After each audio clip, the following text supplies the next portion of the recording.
आजच्या या सखोल चर्चेची सुरुवात आपण एक अत्यंत कुतूहलवर्धक अशा विषयाने करत आहोत. म्हणजे आपण सगळेच आपल्या आजूबाजूला लहानपणापासून अनेक विधी बघत आलोय. नक्कीच. सण, परंपरा. हो, म्हणजे जावळ काढण्यापासून ते अगदी लग्नातल्या सप्तपदीपर्यंत बऱ्याच गोष्टी आपल्या परिचयाच्या असतात. पण या सगळ्याच्या मुळाशी नक्की काय दडलंय याचा आपण सहसा विचार करत नाही. अगदी खरंय. आपण फक्त ते करत जातो. बरोबर. तर आज आपण ज्या माहितीच्या स्रोताच्या आधारे ही सखोल चर्चा करणार आहोत त्याचं नाव आहे द 16 संस्कार्स path of Hindu life sacraments. आणि आजच्या चर्चेचं मुख्य उद्दिष्ट अगदी स्पष्ट आहे. हिंदू धर्म आणि भारतीय संस्कृतीत मानवी जीवन अधिक सुसंस्कृत, नैतिक आणि आध्यात्मिकदृष्ट्या उन्नत करण्यासाठी संस्कारांना जे प्रचंड महत्त्व दिलं गेलंय याचं आपल्याला आज सविस्तर विश्लेषण करायचं आहे. हे केवळ शतकानुशतके चालत आलेले जुने धार्मिक विधी नाहीत, तर एका कच्च्या व्यक्तीला शारीरिक, मानसिक आणि बौद्धिक स्तरावर पैलू पाडण्याचं हे एक अत्यंत प्रगत असं माध्यम कसं आहे हे आज आपण उलगडणार आहोत. अगदी बरोबर.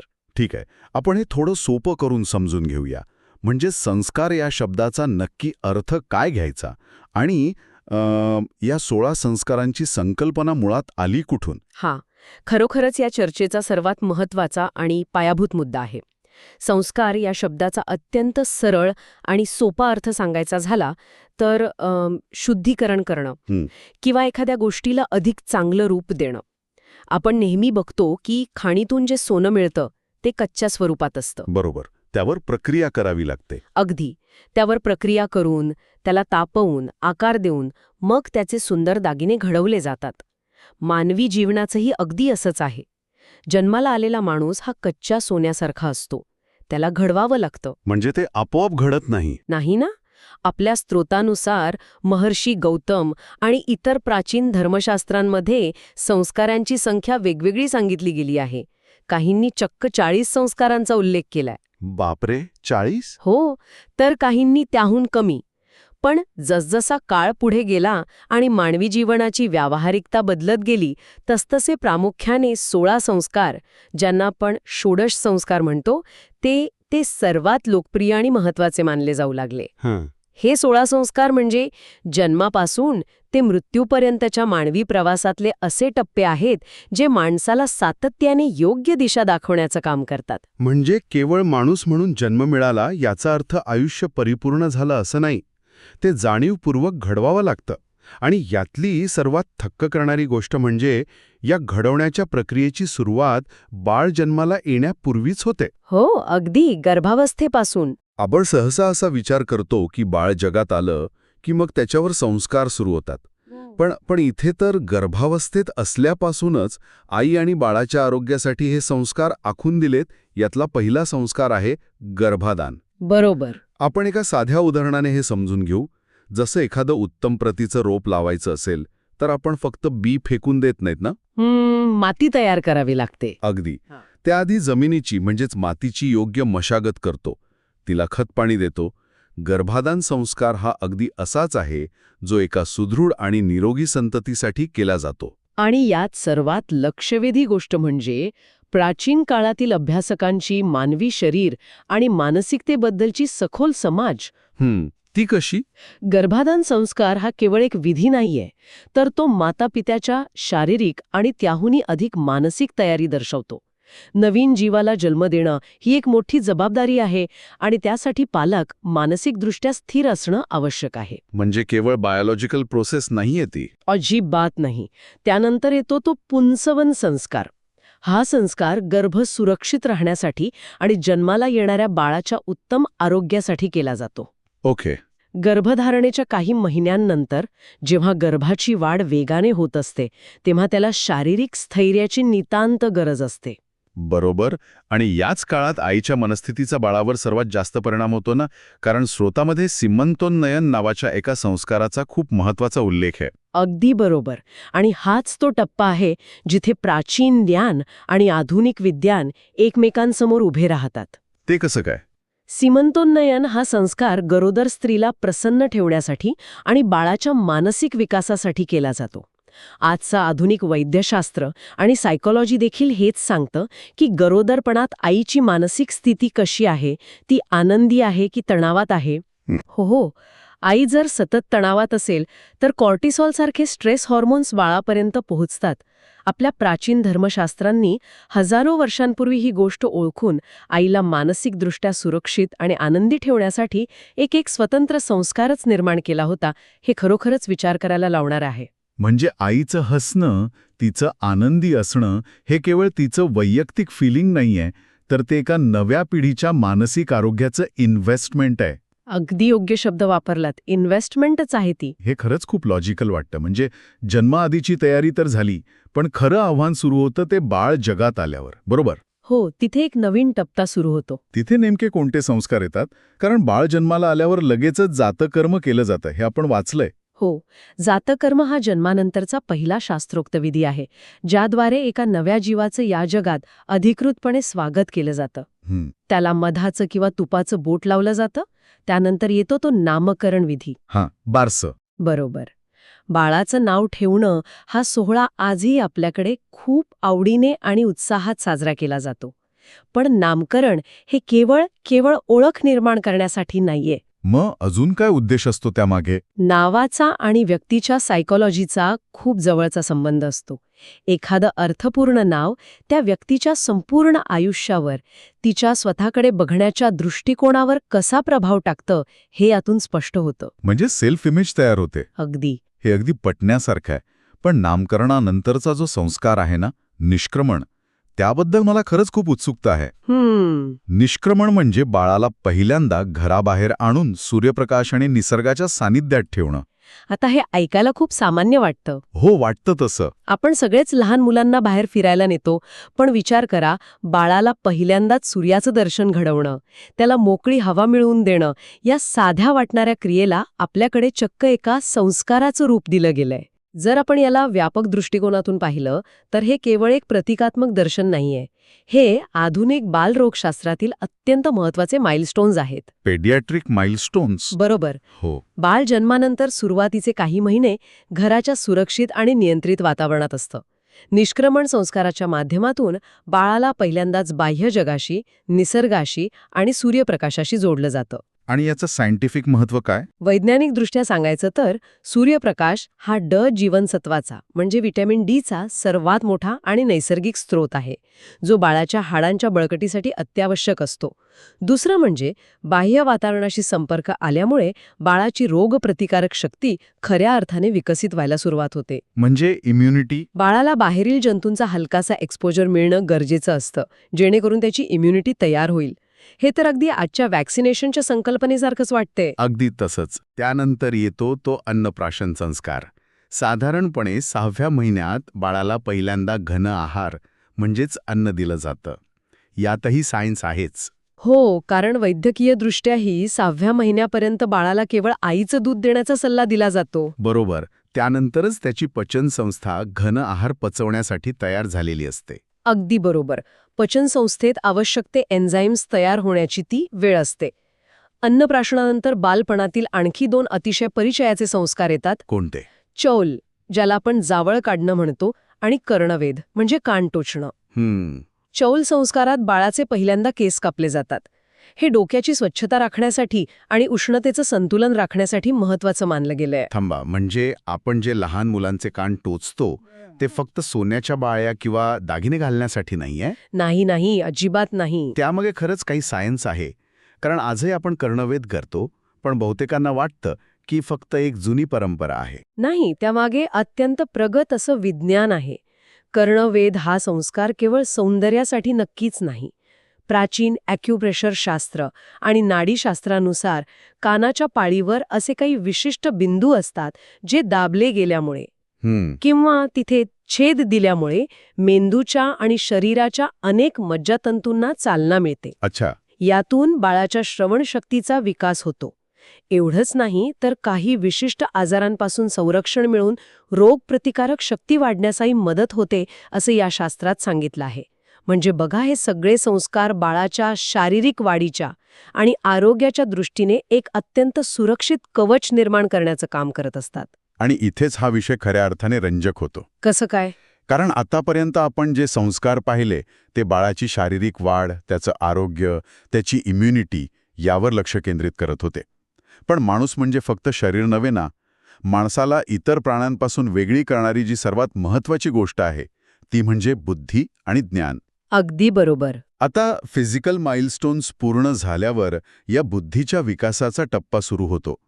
या ज्ञानग्रहणाच्या प्रवासाची सुरुवात विद्यारंभ संस्काराने होते. हो, पाटीवर श्रीगणेशा गिरवणे. अगदी. यात बाळाला पहिल्यांदा अक्षरांची ओळख करून दिली जाते.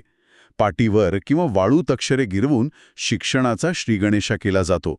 पण यापुढील जो संस्कार आहे, उपनयन किंवा मुंज, तो मानवी आयुष्यातला एक प्रचंड मोठा वळणबिंदू मानला गेलाय. होय. आपल्या स्रोतात नमूद केल्यानुसार शिक्षणासाठी गुरूंकडे जाण्यापूर्वीचा हा अत्यंत महत्त्वाचा संस्कार आहे. उपनयन या शब्दाचा संस्कृत अर्थ बघितला तर तो होतो जवळ नेणे. कोणाच्या जवळ? ज्ञानाच्या, गुरूंच्या आणि प्रकाशाच्या जवळ नेणे. हा तो काळ होता जेव्हा विद्यार्थी आपलं घर, आपले लाड सोडून गुरुकुलात जाऊन राहत असत. हां. उपनयन संस्कार हा एका अर्थाने शारीरिक पातळीवरून बौद्धिक पातळीवरील दुसरा जन्म मानला गेलाय. म्हणूनच ज्याची मुंज झाली आहे त्याला द्विज म्हणजेच दोनदा जन्म घेतलेला असंही म्हटलं जातं. दोनदा जन्म? हो. पहिला जन्म आईवडिलांनी दिला आणि दुसरा जन्म ज्ञानाने दिला. हे खूपच डीप आहे. म्हणजे घराच्या सुरक्षित वातावरणातून बाहेर पडून एका कठोर शिस्तीच्या जगात पाऊल टाकणं. तिथे कोणीही राजाचा मुलगा असो वा सामान्य माणसाचा, सर्वांना समान वागणूक. अगदी सर्वांना सारखीच वागणूक. हा जो एन्टायटलमेंट काढून घेण्याचा प्रकार आहे तो व्यक्तिमत्व विकासासाठी खूपच गरजेचा वाटतो. आणि याच उपनयनात गायत्री मंत्राची दीक्षा दिली जाते ना? होय. आणि ही दीक्षा अत्यंत महत्त्वपूर्ण आहे. गायत्री मंत्र हा थेट सूर्याच्या ऊर्जेशी जोडलेला आणि बुद्धीला प्रेरणा देणारा मंत्र मानला जातो. अज्ञानाचा अंधार दूर करून मनाला तेजस्वी बनवणं हा यामागचा उद्देश आहे. या दीक्षेमागील मूळ हेतू हाच आहे की विद्यार्थ्याच्या आत एका प्रगल्भ बौद्धिक जागृतीची सुरुवात व्हावी. त्याच्या मनाला खऱ्या अर्थाने ज्ञानाची भूक लागावी. बरोबर. त्याने आपलं पुढील आयुष्य अत्यंत कठोर शिस्तीत, अध्ययनासाठी आणि स्वतःला एक उत्तम नागरिक बनवण्यासाठी समर्पित करावं. एकदा का ही ज्ञानाची भूक लागली की मग वेदारंभ संस्कार होतो. हो. जिथे खऱ्या अर्थाने वेदांचं, वेगवेगळ्या शास्त्रांचं, कलांचं सखोल अध्ययन सुरू होतं. विद्यार्थी अनेक वर्षे गुरुकुलात राहून गुरूंची सेवा करत विद्या ग्रहण करतो. आणि मग जेव्हा हे शिक्षण पूर्ण होण्याच्या मार्गावर असतं तेव्हा केशांत संस्कार केला जातो. बरोबर. आता केशांत म्हणजे काय तर ब्रह्मचर्य आश्रमाची समाप्ती दर्शवणारा टप्पा. यात विद्यार्थी पहिल्यांदा आपली दाढी-मिशा काढतो. हे एका प्रकारे सांगणं आहे की आता तुमचं विद्यार्थी जीवन संपून तुम्ही प्रौढत्वाकडे वाटचाल करत आहात. अगदी. आणि यानंतर येतो समावर्तन संस्कार. समावर्तन म्हणजे शिक्षण पूर्ण करून गुरुकुलातून अत्यंत सन्मानाने आपल्या घरी, आपल्या समाजाकडे परत येणं. हे ऐकताना मला थेट आजच्या काळातल्या ग्रॅज्युएशन सेरेमनीची आठवण येते. दीक्षांत समारंभ. हे अगदी तसंच आहे. समावर्तन संस्कार हा विद्यार्थ्याच्या आयुष्यातील एका मोठ्या टप्प्याचा म्हणजे ब्रह्मचर्य आश्रमाचा शेवट आणि त्याच्या स्वतंत्र, जबाबदार अशा प्रौढ आयुष्याची सुरुवात असते. गुरुकुलातून घरी परतताना गुरु त्याला आयुष्यात कसं वागावं, समाजाशी कसं कृतज्ञ राहावं यावर उपदेश करतात. हा संस्कार विद्यार्थ्याला जाणीव करून देतो की बघा, तुमचं फक्त ज्ञान घेण्याचं काम आता संपलंय. आता ते ज्ञान प्रत्यक्ष व्यवहारात आणून स्वतःचा, कुटुंबाचा आणि या समाजाचा विकास करण्याची वेळ आली आहे. म्हणजे प्रॅक्टिकल ॲप्लिकेशन सुरू होतं. हो.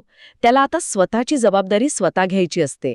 हा एक अत्यंत अभिमानाचा पण तेवढ्याच मोठ्या जबाबदारीची जाणीव करून देणारा क्षण असतो. आणि या जबाबदारीची खऱ्या अर्थाने सुरुवात होते जीवनातील पुढील अत्यंत महत्त्वाच्या टप्प्यापासून.